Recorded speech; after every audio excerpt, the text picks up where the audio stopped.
3 seconds, that's all it took for my whole understanding of authority, respect, and justice to crack right down the middle. 3 seconds from a quiet Sunday morning to cold metal cuffs on my wrists.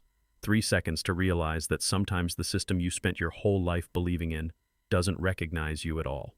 See, it started like any normal morning on our street, the kind where nothing ever happens, and everybody secretly likes it that way. Birds in the trees, sprinklers ticking, somebody mowing a lawn. They already mowed yesterday, just because routine feels safe. You know what I mean. I was in my driveway helping my kids into the car for church, my daughter holding her little Bible like it was glass, my son fussing with that clip-on tie he always twisted sideways, and I remember thinking how ordinary it all felt, how peaceful. And then that black SUV rolled up fast, too fast for our street gravel, popping under the tires like warning shots. 4 agents stepped out before the engine even died. Boots, heavy faces set. No smiles. No nods. No good morning, ma'am, just straight toward me like they'd already decided something about me before they even opened their mouths. The lead guy pointed and said, "You. Step away from the vehicle and identify yourself. Not hello. Not excuse me. Just that." I turned calm because, honestly, I thought they had the wrong house. Said, "I'm Marina Cole. This is my home. Who are you and why are you here?" He didn't answer that part. He just said they had reason to believe someone undocumented was inside and told me to step away from the car. My daughter went still behind me. My son stopped touching his tie. Even the air felt like it paused. So I asked the only thing that mattered. "Do you have a warrant?" He smiled like I'd told a joke he'd heard before. "We don't need one."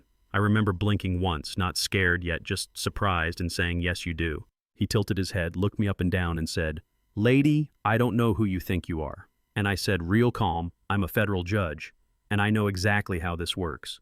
Now you'd think that would slow things down. You'd think that would make someone check a tablet, call a supervisor, take one step back. Yeah, that didn't happen. His jaw tightened. He leaned closer and said, "Out here badge beats title. Turn around."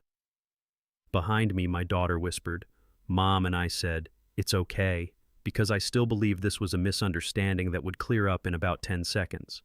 Then his partner grabbed my arm. That was the moment everything shifted. My son ran toward me yelling. Mom and another agent stuck an arm out to block him, not gently either.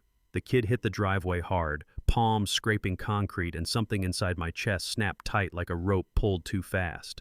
I said very clearly, "You are making a serious mistake."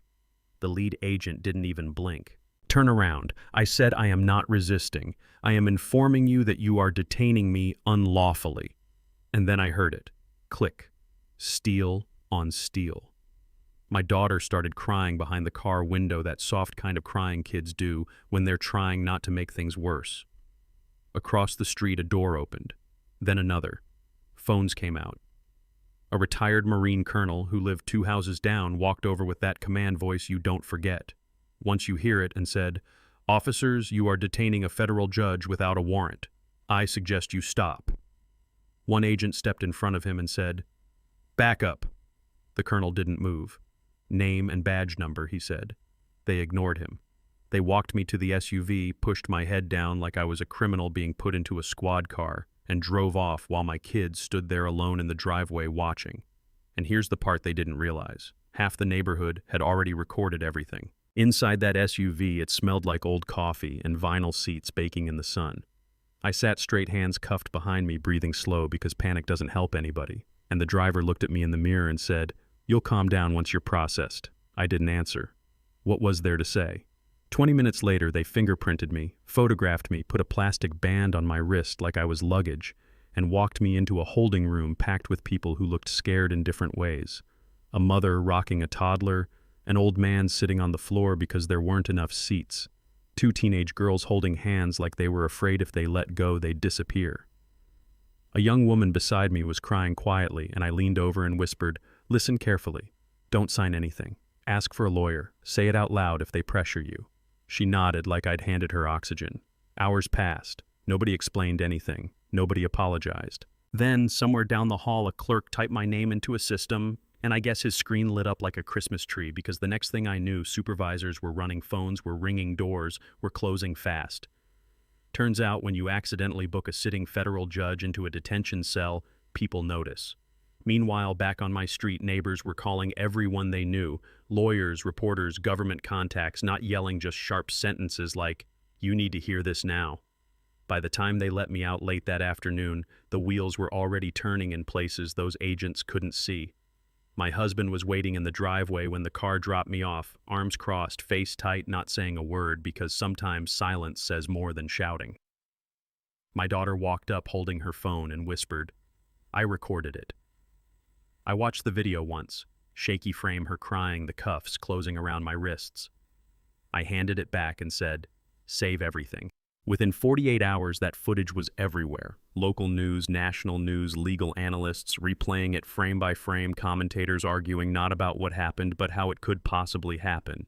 And then investigators found the twist that made it worse. They didn't even have the right address. Not a typo, not a system glitch. The lead agent never verified it. He just picked a house and went. When they opened his record, they found complaints. Lots of them all brushed aside before patterns nobody wanted to acknowledge, shortcuts, assumptions, raids in neighborhoods that looked suspiciously similar. His partner had signed off on every single one. The younger agents later testified they felt something was wrong that morning, but didn't speak up because challenging him was career suicide. Funny thing about careers built on intimidation. They collapse fast when the spotlight hits. Subpoenas went out, emails got pulled, text messages, surfaced jokes about homeowners who didn't belong in certain neighborhoods, laughing emojis, casual words that suddenly looked real ugly in courtroom lighting.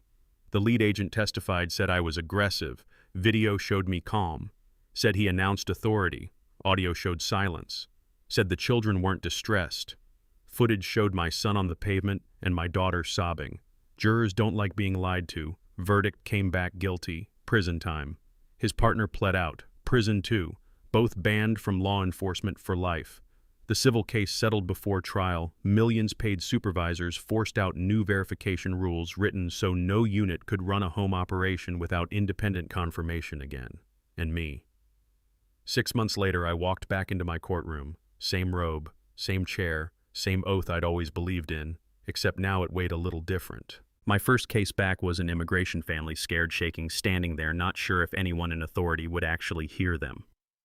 I listened, really listened. People told me afterward the room felt different, like the air had gravity. Maybe it did. Maybe understanding changes the way you sit in power. At home, my daughter wrote a school essay about that morning. Last line said, "Justice isn't what happens in court. Justice is what should happen before the handcuffs." That line ended up published, shared, quoted all over the place. And here's where it gets complicated because not everyone agreed about what it all meant. Some folks said those agents got exactly what they deserved. Others said they were just doing their job and things went too far. So now I'll ask you the same question people still argue about whenever this story comes up. When authority crosses the line, is punishment enough to fix it? Or does something deeper have to change? Tell me what you think. Honestly, not politely. Were they villains? Were they reckless? Or were they just a broken system wearing uniforms? And if you've ever seen something like this yourself, something that made you question who power really protects, share it below, because stories like that, they matter more than people realize.